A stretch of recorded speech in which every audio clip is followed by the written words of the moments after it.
So more importantly, what I am trying to accomplish, what I'm trying to do is I'm trying to create a podcast. So that's why I haven't really posted a video, nor am I really posting a video this week. But I promise when summer rolls around, I'll be way more on top of stuff. This is my deck. That is my hammock. That is where I go to class, and my professors laugh sometimes. Okay, so this week I'm trying to create a podcast, and right now I have an interview with a Harvard student, and I'm trying to create a podcast about why white supremacists are obsessed with Vikings. And so it's just weird. I thought I would talk about the process of creating a podcast because it's so much work. I emailed like 15 different professors, just like all around the world, people, experts in the field, people who knew about Nazis and Vikings, people who knew about white supremacy, people who actually knew about Vikings. I got 3 responses.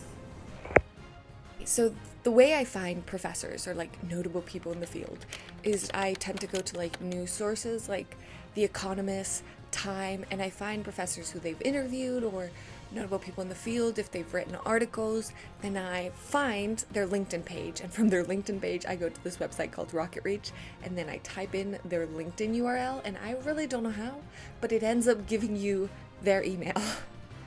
So yeah, I have my first interview today, and I'm very, very excited.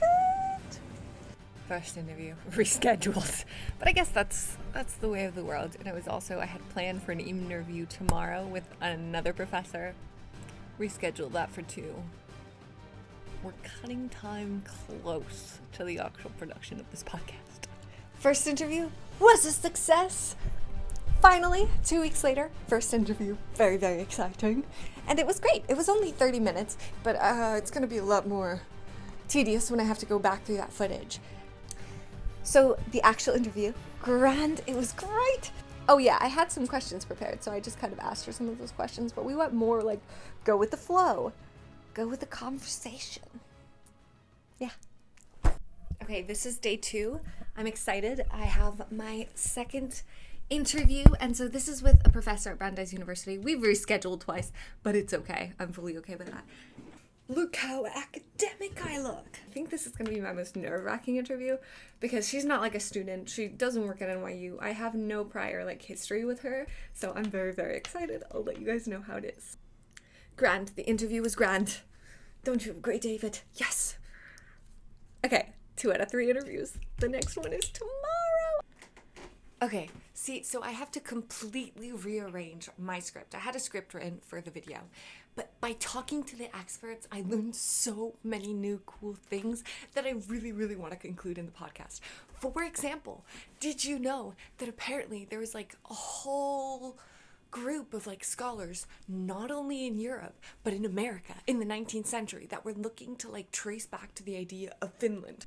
Vinland, which is Viking North America, and it stands for the land of wine. So yeah, they like needed to prove that Vikings not only had made it to the Americas, because they did, to Nova Scotia and Canada, but they made it to the US. Like essentially there was all this money being funneled into like researching fake maps, finding fake runes, erecting statues of Leif Erikson, which is someone from the Viking sagas of Finland, right? And I knew nothing of this, but they have like statues and like monuments in Massachusetts. And the problem is that this whole like obsession with focusing on a reimagined history that didn't actually happen, it just completely erases the actual native one that did, because all these resources are being funneled into one line of research instead of another. Therefore, it's like we're forgetting about the actual native history and replacing it with this reimagined Viking white one. Didn't know about that. I don't know why I didn't find any articles. I had no idea. So, I don't know. I just thought that was cool. And I have to include it now. So I'm going to go to a cafe and I'm going to rewrite my script. But it's fine. It'll be fun. I feel like this is pretty professory. I always try to kind of dress like a scholar so that I feel really smart when I'm writing. But that's why I like to dress all adult-like when I go to cafes. This is my laptop, that's why. Look how cute. If you cannot tell, I'm a weeb. So now I'm gonna sit down and I'm actually going to record the script that I wrote. So I went through the recordings I have about the interviews, and I picked out the parts that I was like, this is essential. That was a good phrase. I want to include that. And I wrote my script around that. So now I'm going to record with my microphone the script and see how it fits in with the actual like pieces and like make sure that it fits. So yeah, this is just gonna be a lot of editing. I learned how to use Adobe Audition solely for this purpose, but it's fun. It's been fun. I like learning. I like learning how to edit. I like learning how to do a lot of stuff. So yeah. So more than anything, I apologize for my hair. Jesus. We're getting close to finals, so it's not really my fault as it is the university's. But now it's time to go over and rehear the podcast at least like 10 different times. Yeah, my bed is a complete mess.